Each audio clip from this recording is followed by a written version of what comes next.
Kankilar, salam.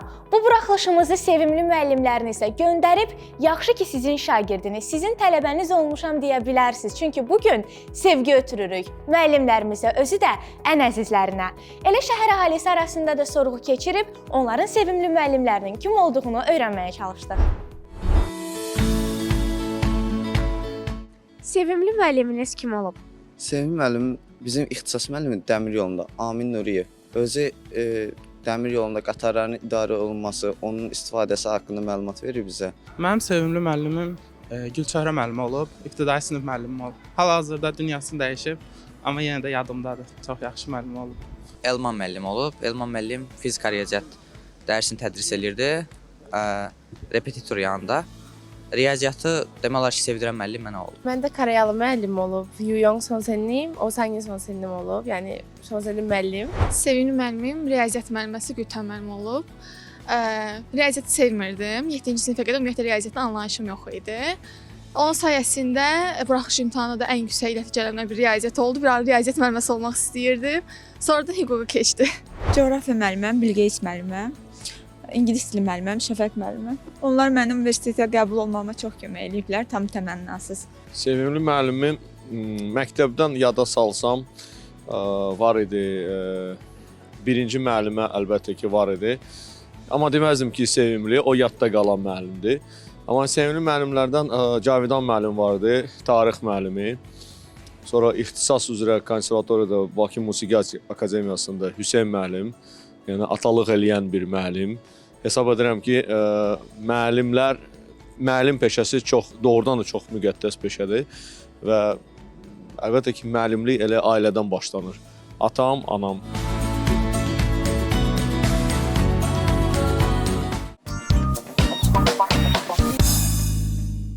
Studiyamızın qonağı Azərbaycan Gənc Müəllimlər Assosiasiyasının sədri, həmçinin ibtidai sinif müəllimi Pərvinə Qədimovadır. Xoş gəlmisiniz. Xoş gördük. Biz bugün sevimli müəllim olmaq anlayışından danışırıq. Necə fikirləşirsiniz? Ümumiyyətlə müəllim kimdir? Müəllimə tərif vermək üçün əvvəlcə onun gördüyü işləri gəlin sadalayaq. Müəllim akademik bilik verəndir. Eyni zamanda müəllim gələcək üçün şəxsiyyəti yetişdirən şəxsdir. Yəni müəllim bizə sosial bacarıqlar verməklə, bizim həyatda lazım olan bacarıqları formalaşdırmaqla bizi gələcəyə hazırlayır. Demək, müəllim hər hansısa bir uşağı, şagirdi, insanı gələcəyə hazırlayan şəxsdir. Aha.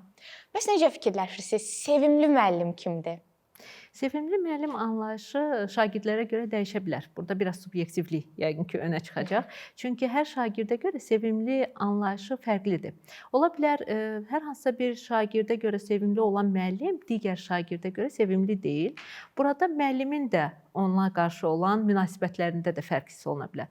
Məsələn, elə müəllim var ki, o sadəcə olaraq simpatiya hissi duyur hər hansı bir şagirdinə və ona qarşı təbii ki, şagird özünün ən sevimli müəllimi onu görür. Çünki yaxşı, müsbət emosiyalar ötürür ona. Amma bu təbii ki, belə olmamalıdır. Çünki müəllim məfhumu hər kəsə qarşı eyni dərəcədə münasibət bəsləməlidir. Akademik biliklərin ötürülməsindən tutmuş münasibətə qədər eyniliyi gözləməlidir. Ola bilər ki, hər hansısa bir bacarığın formalaşdırılması üçün biliklər ötürən zaman müəllim uşaqların birinci dəfədən anlaşılmayan məqamında ikinci dəfə, üçüncü dəfə, dördüncü dəfə nələrsə təkrarlasın və yaxud fərqli tərəfdən yanaşmağa çalışsın. Amma bu yenə də eyniliyin gözlənilməsinə gətirib çıxarmalıdır. Çünki müəllim fərqli yanaşa bilməz. Aha, baxın, akademik bacarıqların ötürülməsi zamanı müəllimin hər kəsə eyni münasibət göstərməsi çox təbii bir istəkdir. Bəs emosional baxımdan, bəli, siz də vurğuladınız ki, bəzi müəllimlərin digər şagirdə qarşı simpatiyası ola bilər. Bunu necə daxilində müəllim məhdudlaşdıra bilər? Müəllim sinifdədirsə, şagirdlə bərabər işləyirsə, qarşısındakının şagirdi olduğunu birinci növbədə özün üçün bilməlidir və yanaşmanı da o yönümlə aparmalıdır. Axı biz şagirdlərin özlərində də emosional zəkanı formalaşdırırıq, onlara sosial bacarıq ötürürük. Əgər biz burada balansı pozarıqsa, şagirdlərə deməli düzgün informasiyanı ötürmərik. O səbəbdən şagirdə ötürülən informasiya birinci növbədə müəllimin rol modelindən başlayır. Yəni müəllim özü necə rol modelidirsə, şagird də ona baxaraq həyatda öz yolunu cızır, daha sonra digər bacarıqlarını da formalaşdırır. O səbəbdən yaxşı olar ki, müəllim burada ayrı-seçkiliyə yol verməsin. Yəni bir mənalı olmamalıdır. Sadəcə olaraq müəllim bunu necə özündə məhdudlaşdırar? Əsl pedaqoji ustalığını artırmaqla. Ola bilər gənc müəllimlərdə bu proses sürətlə getməz, amma daha ustad müəllimlərdə, pedaqoji ustalığı yüksək olan müəllimlərdə isə bu proses artıq tənzimlənir. Çünki onlar illərdir bu prosesi yaşayırlar və şagirdlərə artıq necə davranmaq lazımdır, hansı şagirdlə nə cür rəftar etmək lazımdır, onu daha yaxşı bilirlər. Məsələn, şagirdlər var ki, onları daha da tərifləməklə nəyisə ruhlandırmaq olar. Elə şagirdlər var ki, onlara təriflə bərabər eyni zamanda daha dəqiq, düzgün yol göstərməklə onları daha düzgün istiqamətləndirmək olar. Ümumilikdə isə şagirdin biliyini daha yaxşı üzə çıxarmaq üçün müəllim həm onları ruhlandırmalıdır, motivasiya etməlidir, eyni zamanda onların səhvlərini göstərərək daha düzgün yol cızmalıdır. Və bununla hərəkət edən şagird biliyinə nail olacaq. Bəs necə fikirləşirsiniz? Bu münasibətlər yaş dövrünə görə də mi dəyişə bilər? Məsələn, bir ibtidai sinif şagirdi ilə münasibətdə müəllim deyək ki, daha səmimi olsa, ona informasiyanı daha yaxşı ötürər, yaxud 8-ci sinifdə oxuyan bir uşaqla tənqidi davransa, ona daha yaxşı informasiya ötürə bilər məsələn. Yəni bu yanaşma yaş dövrünə görə dəyişməlidirmi? Bəli, mütləq dəyişməlidir. Çünki ibtidai sinif müəllimlərinin şagirdlərin yaş psixologiyasına uyğun olaraq davranması yuxarı sinif müəllimlərində eyniyyət olmur. İbtidai sinif müəllimləri daha çox şagirdlərə emosional cəhətdən yanaşırlar və onlara biliyi ötürərkən daha çox oyun xarakterli ötürürlər. Çünki bu onların öyrənmə prosesini daha da yaxşılaşdırır, sürətləndirir. Amma 7-ci, 8-ci, 10-11-ci sinif şagirdləri ilə eyni cür davam etməsi bu düzgün deyil. Həm onların informasiya qəbul eləməsi baxımından düzgün deyil. Eyni zamanda o uşaqlar üçün o çox yorucu və bəsit gələcək. Onlarla artıq informasiyanın daha dərindən işlənilməsi üçün müzakirələrin aparılması, debatların qurulması, daha sərbəst mühitin yaradılması vacibdir. Bu o demək deyil ki, müəllim 1-ci sinifdə oyun oynayır, 11-ci sinifdə bunu oyun prosesində icra edə bilməz. Yox, icra edə bilər. Sadəcə olaraq rollar biraz fərqli olacaq. Yəni ibtidai sinifdə oynanılan oyunla, yanaşma tərzi ilə 11-ci sinifdə yanaşma tərzi təbii ki, fərqlənməlidir, eyni ola bilməz. Gəlin bir də müəllim olmağı, müəllimlik anlayışına daha geniş rakursdan baxaq. Nəinki bir nəsil, bir neçə nəsil üzərindən davam eləyək. Y nəslinin müəllimləri diktə edən şəxslər idi adətən. Z nəslinin müəllimləri empatiya qurmağa çalışırdılar, şagirdlərinə uyğunlaşırdılar. Amma artıq hazırki nəslin müəllimləri isə bir növ öz şagirdləri ilə birlikdə sosial mediada trendlər çəkir, tamamilə yəni şagirdlərinə uyğunlaşıblar. Artıq isə 2025-ci ildir və beta nəsli gəlir. Sizcə beta nəslinin müəllimləri necə olacaq yaxud olmalıdır? Şagirdlərə əvvəlcə diqqət yetirək. 2025-ci ildən başlayaraq tamamilə doğru vurğulayırsınız ki, beta nəsli yetişir və bu nəsil süni intellekt nəslidir və həmin nəsil yeni texnologiyalarına ayaqlaşan nəsil olacaq. Bu şagirdlərə dərs keçən müəllimlər isə onlarla bərabər texnologiyanın inkişafına ayaq uydurmalıdırlar. Ola bilər ki, müəllim texnologiyanı tam şəkildə yaxşı bilmir və yaxud onun müəyyən bizim üçün təqdim elədiyi belə deyim imtiyazlardan tam şəkildə istifadə etmir, amma 2025-ci ildən bəri doğulan şagirdlərin, uşaqların 6 yaşından məktəbə gəldiyini nəzərə alaraq təxmini bu 2031-ci ilə təsadüf eləyəcək. O dövrdən başlayaraq artıq müəllimlər öz üzərində elə işləməlidirlər ki, o şagirdlərin tələbatlarını ödəyə bilsinlər. Onlar artıq çox rahatlıqla süni intellektdən də istifadə edə biləcəklər. Texnologiya daha yatqın olacaqlar. Nəzərə alsaq alfa nəsli artıq belədir. Hal-hazırda bizim dərs keçdiyimiz nəsil. Beta nəsli isə bundan daha çox texnoloji baxımından inkişaf etmiş olacaqlar zehinləri. Və buna ayaq uyduran müəllim onlarla daha yaxın ünsiyyət quran müəllim olacaq. Həmişə bildirirlər ki, yeni gələn nəsil özündən qabaqki nəsildən daha çox bilir müəyyən mənada. Bu mənada gəlin elə rol model məsələsinə toxunaq. Müəllim doğrudan da əgər daha az bilirsə, bir də bu tərəfdən baxsaq, şagirdin rol modeli ola bilərmi? Şagirdin rol modeli olmaq üçün birinci növbədə o texnikanı qoysaq kənara, şagirdlər rol modeli müəllimin simasında, onun davranışında görürlər. Digər tərəfdən texnoloji baxımdan daha bilikli müəllim sinifdə dərsi daha əyləncəli keçən, daha maraq oyadan, motivasiya verən və şagirdlərin belə deyim, marağını cəlb edən şəxsə çevrilir. Rol model olmaya bilər bu baxımdan. Çünki rol modeli daha çox davranış üzərindən belə deyim də araşdırmaq lazımdır, ona yönəlmək lazımdır. Amma digər tərəfdən şagirdlərin marağını cəlb edən müəllim olacaq və bir də bayaq sizin vurğuladığınız sevimli müəllimə çevriləcək. Çünki şagirdlər hansı dərsi sevir? Gəlin əvvəl ona cavab tapaq. Şagird dərsdə sərbəst olduğu, müəllimlə daha rahat ünsiyyət qurduğu, yoldaşları ilə daha yaxşı məlumat mübadiləsi apardığı və nəsə öyrəndiyi dərsi daha yaxşı dərs hesab edir. Ola bilər ibtidai sinifdə o dərsdə bunu oynamaqla başa düşür. Yuxarı sinifdə isə daha çox müzakirə xarakterli mövzularla dərk eləyir. Bu ola bilər, fərq etməz. İstənilən halda informasiya əldə olunursa, yoldaşları ilə yaxşı ünsiyyət qurulursa və bu ünsiyyət nəticəsində məlumat əldə edilirsə, bu zaman şagird üçün dərs ən yaxşı dərs hesab olunur. Və nəzərə alaq ki, sinif mühitində şagirdlər nəyə görə daha çox qrupla iş apardığımız zaman, cütlərlə işlədiyimiz zaman əməkdaşlıq prosesində daha çox öyrənirlər. Çünki bəzən şagirdlərin təlim nəticələri sinifdə eyni deyil və şagirdin birinin ən çox bildiyi mövzunu, digəri bəlkə onun yarısını bilə bilər, bəlkə də ümumiyyətlə heç bilmir. Amma axı tapşırıq bütün sinifə verilir və yaxud bütün qrupa verilir. Bir qrup içərisində olanda onlar əməkdaşlıq şəraitində məlumatı tam mənimsəyə bilirlər. Bəlkə müəllimdən öyrənə bilmədiyi məlumatı şagird yoldaşı daha yaxşı ona çatdırır. Hətta müəllimlər öz aralarında belə bir metoddan istifadə edirlər. Əgər bir şagird hər hansı bir dərsi tam şəkildə başa düşməyibsə, müəllimin izahından sonra da bu proses tamamlanmırsa, müəllim yaxşı bilən bir şagirdi digər uşağa mentor kimi seçə bilər. Hətta biri üçün o bir vəzifədir, bir öhdəlikdir, özünü güclü hesab eləyəcək və özünü müəllim rolunda görəcək. Digər tərəf üçün isə bu öz yoldaşından informasiyanın qavranılmasıdır. Bu şagirdlər arasında münasibətlərə mənfi təsir göstərməz. Yəni onlar bir növ biri digərini daha siz elə vurğuladığınız kimi güclü hiss eləyəcək müəyyən mənada. Münasibətin pozulmasını bu müəllimin işidir ki, onu tənzimləsin.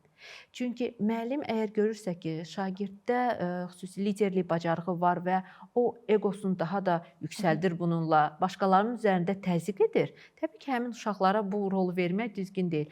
Hansı uşaqlar ki, bundan təzyiq vasitəsi kimi istifadə etmir, bax, bu uşaqlara bu rolun verilməsi daha düzgün olardı. Amma o prosesdə, öyrənmə prosesində şagird şagirddən daha yaxşı öyrənir.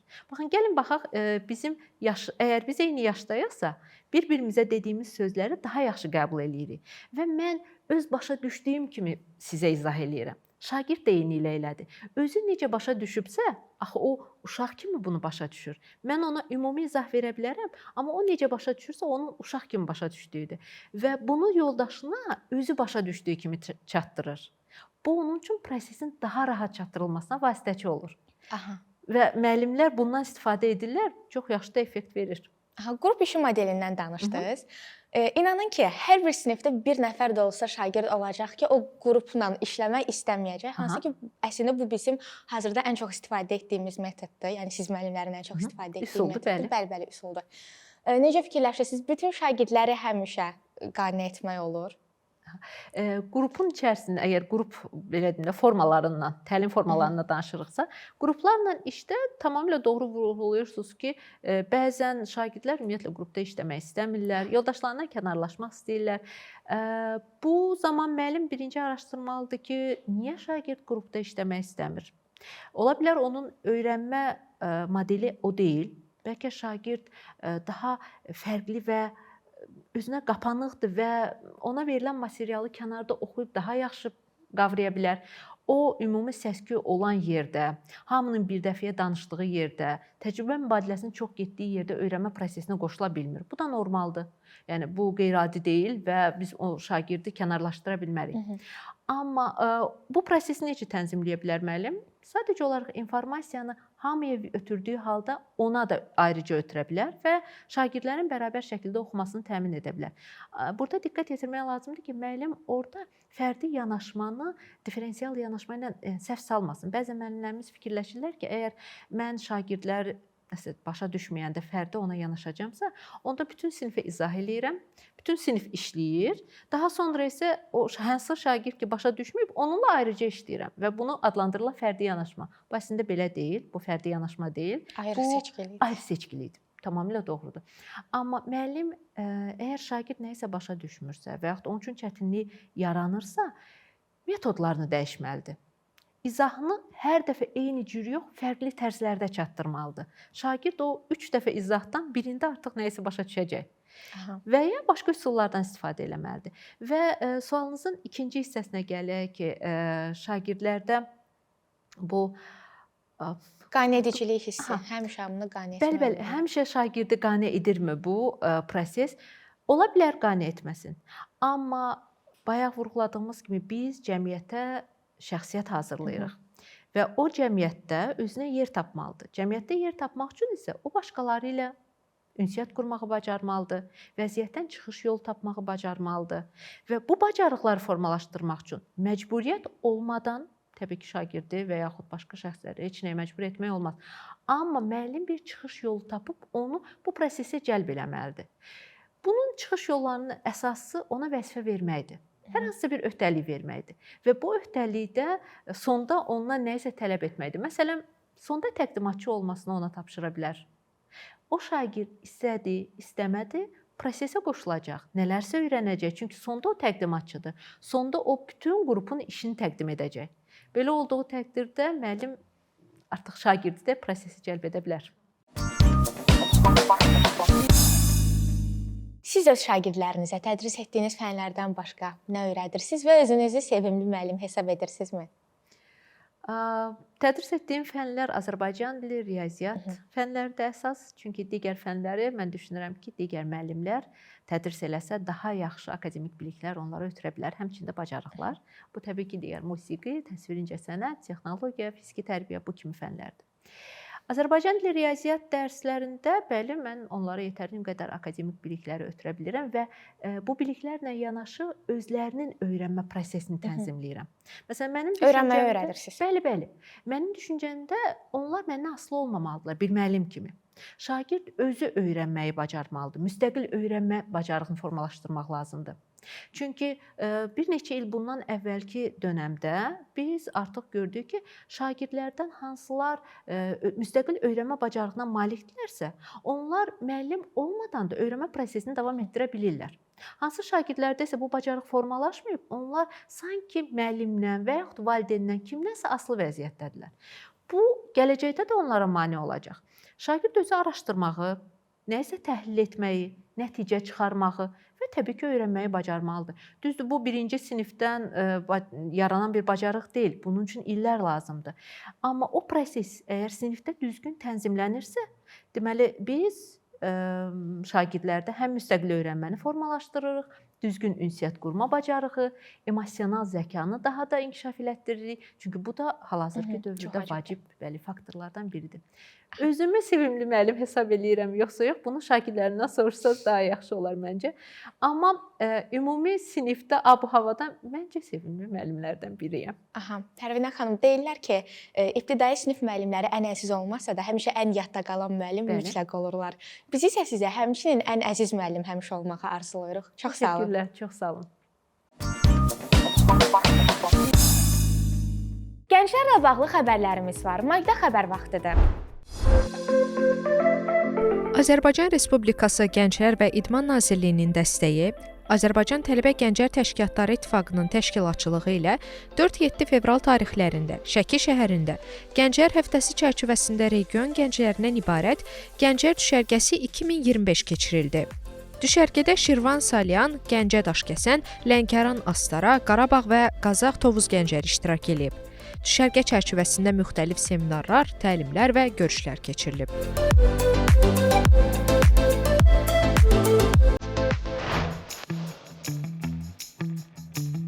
Azərbaycan Respublikası Gənclər və İdman Nazirliyinin təşkilatçılığı, gənclərin maarifləndirilməsinə dəstək İctimai Birliyinin tərəfdaşlığı ilə 4-7 fevral 2025-ci il tarixində Qazax OİK mərkəzində Aran və Şəki-Zaqatala regionlarından olan 100 gəncin iştirakı ilə Gənclər düşərgəsi keçirilib.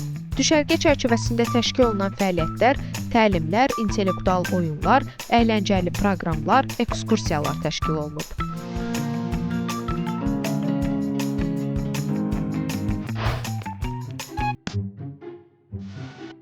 Azərbaycan Respublikasının Gənclər və İdman Nazirliyinin dəstəyi, İrəli İctimai Birliyinin təşkilatçılığı ilə 4-7 fevral tarixlərində Neftçala rayonunda Azərbaycan Gəncləri Günü münasibətilə Gənclər düşərgəsi baş tutub. Gənclər həftəsi çərçivəsində keçirilən düşərgədə iştirakçılar təqdimat bacarıqlarının inkişafı, layihənin idarə edilməsi, karyera planlama, dayanıqlı inkişaf məqsədləri kimi istiqamətlərdə təlim və praktika sessiyalarında iştirak ediblər.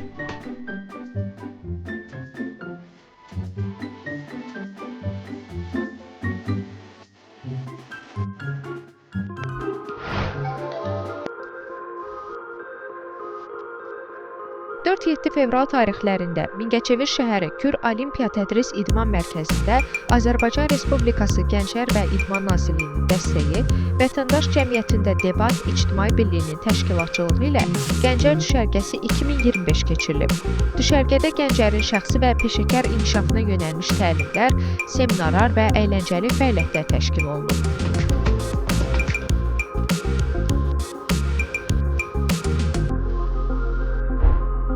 Xəbərimiz var. Fevralın 8-də isə Beynəlxalq Aerokosmik Mühəndislik və Rəqəmsal İnnovasiya Forumu keçirilib. Təşkilatçıların məktəblilər olduğu bir tədbir düşünün. Bəli, bugün o tədbirlərdən birindəyik. Dostlar, bugün Beynəlxalq Aerokosmik və Rəqəmsal İnnovasiyalar Forumundayıq.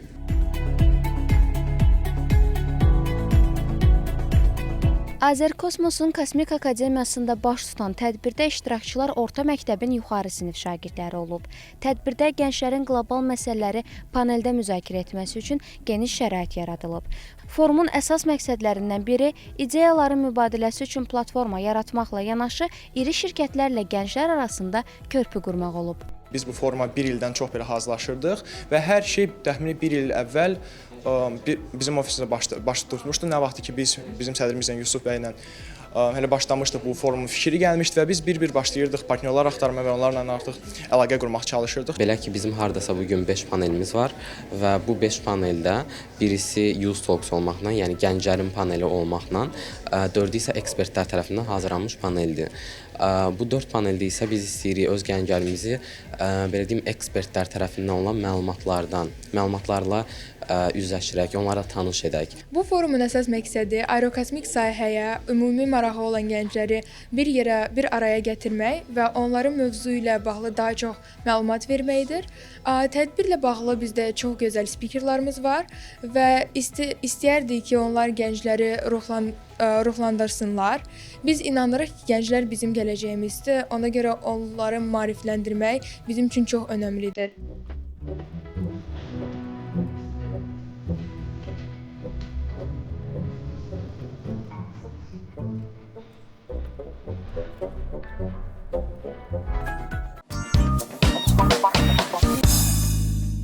Vaxtımız sona çatır, amma sevginizi bildirmək üçün hələ fürsətiniz var. Sosial media hesablarımızda sevdiyiniz müəllim haqqında istəsəz verilişimiz barədə fikirlərinizi yaza bilərsiniz. Bizdən isə bugünlük bu qədər. İstənilən halda imtahanlarınızda uğurlar. Şagird yaxud tələbə olmasaz da.